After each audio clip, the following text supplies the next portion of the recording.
Media बंधुओं, मैं आप लोगों का ध्यान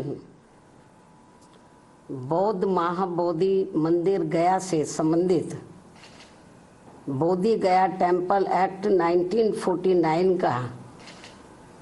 अपने देश में व पूरी दुनिया में भी और साथ ही अभी हाल ही में संसद से पास हुए वक्फ विधेयक का भी पूरे देश में हो रहे विरोध को भी लेकर कुछ जरूरी बातों की तरफ दिलाऊं। लेकिन उससे पहले मैं आज से 3 दिन के बाद दिनांक 14 अप्रैल को भारतीय संविधान के मूल निर्माता व दलितों एवं अन्य उपेक्षित वर्गों के मसीहा परम पूज्य बाबा साहब डॉक्टर भीमराव अंबेडकर की जो जयंती है, तो उनको आज एडवांस में ही सबसे पहले मैं अपनी व पार्टी की तरफ से पूरे तहे दिल से अपने श्रद्धा सुमन अर्पित करती हूँ, जिन्होंने कदम कदम पर अनेकों कष्ट झेलकर अपनी पूरी जिंदगी इस देश में सदियों से जातिवादी व्यवस्था के शिकार रहे लोगों को आत्मसम्मान व स्वाभिमान की जिंदगी बसर करने के लिए समर्पित की है, जिसके लिए इन्होंने भारतीय संविधान में हर स्तर पर इनको जरूरी कानूनी अधिकार भी दिए हैं। लेकिन दुख की बात यह है कि उनका केंद्र व राज्यों की अब तक रही अधिकांश सरकारों में अभी तक भी इन्हें पूरा लाभ नहीं मिल पा रहा है, जिसकी खास वजह से ही बाबा साहब डॉक्टर भीमराव अंबेडकर के बताए हुए रास्तों पर चलकर मान्यवर श्री कांशीराम जी ने उनके जन्मदिन के शुभ अवसर पर अर्थात दिनांक 14 अप्रैल सन 1984 को बहुजन समाज पार्टी के नाम से राजनीतिक पार्टी का विधिवत गठन किया और फिर इस पार्टी के जरिए ही पूरे देश में इनके अनुयायियों को अपने पैरों पर खड़े करने का निरंतर प्रयास भी जारी रखा और अभी भी है। जबकि पिछले कुछ वर्षों से कांग्रेस, बीजेपी व अन्य जातिवादी पार्टियां खासकर बाबा साहब के जन्मदिन के मौके पर उनके अनुयायियों के वोटों को लुभाने के लिए जो किस्म किस्म के हथकंडे इस्तेमाल कर रही हैं और इस बार भी कर रही हैं, तो उनके बहकावे में ना आकर इन्हें अपनी एकमात्र हितैषी पार्टी बीएसपी के बताए हुए रास्तों पर चलकर ही उनके अधूरे रहे कारवां को मंजिल तक जरूर पहुंचाना है। इतना ही नहीं बल्कि बाबा साहब ने अपने आखिरी समय में दिनांक 14 अक्टूबर सन 1956 को अपने अपार अनुयायियों के साथ धर्म परिवर्तन करके जो बौद्ध धर्म की दीक्षा ली है, तो उसे भी अब जातिवादी मानसिकता के लोग सनातनी बनाने में लगे। इस धर्म को भी, ये भी अति चिंता की बात है। और इस संदर्भ में ये बात सर्वविदित है कि बिहार राज्य का बोध गया बौद्ध तीर्थ स्थल के रूप में देश व दुनिया भर में अति विख्यात है। बोध गया में तथागत गौतम बुद्ध के पवित्र ज्ञान स्थली पर स्थापित भव्य व अति प्राचीन महाबोधि मंदिर में सरकारी व गैर सरकारी स्तर पर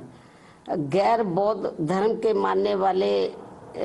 लोगों के बढ़ते हुए प्रभाव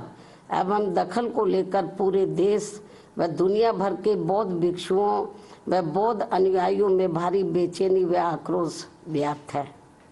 तथा वे लोग इसको लेकर कांग्रेस की सरकार के दौरान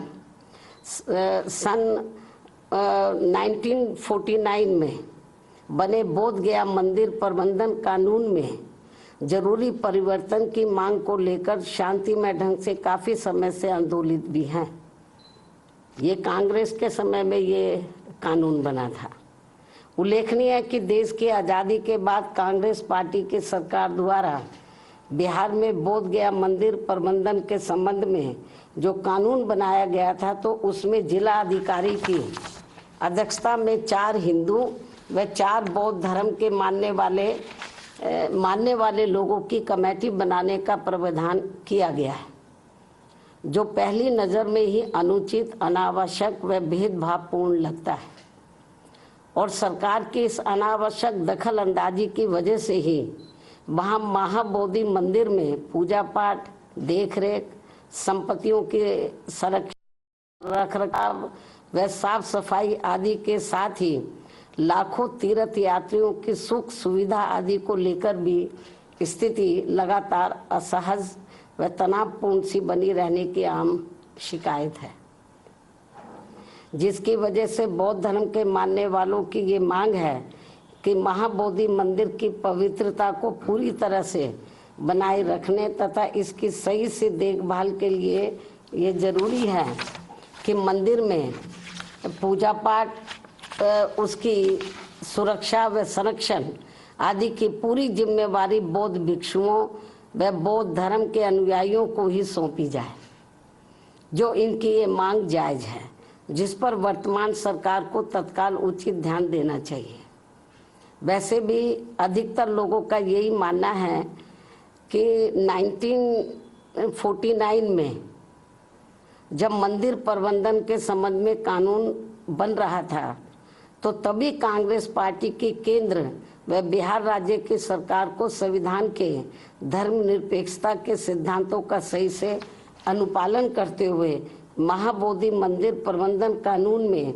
किसी गैर बौद्ध धर्म के मानने वाले लोगों को कमेटी का सदस्य बनाने का प्रावधान ही नहीं रखना चाहिए था। ये कांग्रेस की बहुत बड़ी गलती रही है। इससे फिर अनावश्यक परेशानी व विवाद से बचा जा सकता था। किंतु अब जबकि ये मामला काफी तूल पकड़कर भारी विवाद का रूप धारण कर चुका है, तो ऐसे में केंद्र व बिहार की एनडीए सरकार को इसमें तत्काल आवश्यक सुधार जरूर करना चाहिए, ऐसी बीएसपी की ये पुरजोर मांग है। इस क्रम में नए वक्फ कानून के तहत राज्य वक्फ बोर्डों में जो नॉन मुस्लिम को रखने का नया प्रावधान किया गया है, वह भी प्रथम दृष्टया अनुचित प्रतीत होता है, जिसका मुस्लिम समाज में भारी विरोध भी है। इसी प्रकार के अन्य नए विवादित प्रावधानों के सुधार को भी लेकर केंद्र सरकार अगर वक्फ कानून को फिलहाल स्थगित करते हुए उस पर समुचित पुनर्विचार करती है तो ये बेहतर होगा। अर्थात इन सभी मामलों में सरकार जरूर ध्यान दे, बीएसपी की पुनः ये मांग है। इसके अलावा भारत में भारतीयों की सुरक्षा के लिए केंद्र में सभी राज्य सरकारों को आतंकियों के विरुद्ध अपने अपने राजनीतिक स्वार्थ को छोड़कर भारतीय कानून के तहत निष्पक्ष, ईमानदार व सख्त कानूनी कार्रवाई करनी चाहिए या इनके द्वारा होनी चाहिए, तो ये देश व यहाँ के नागरिकों के हित में होगा। इन्हीं जरूरी बातों के साथ ही अब मैं अपनी बात यहीं समाप्त करती हूँ। धन्यवाद। जय भीम व जय भारत।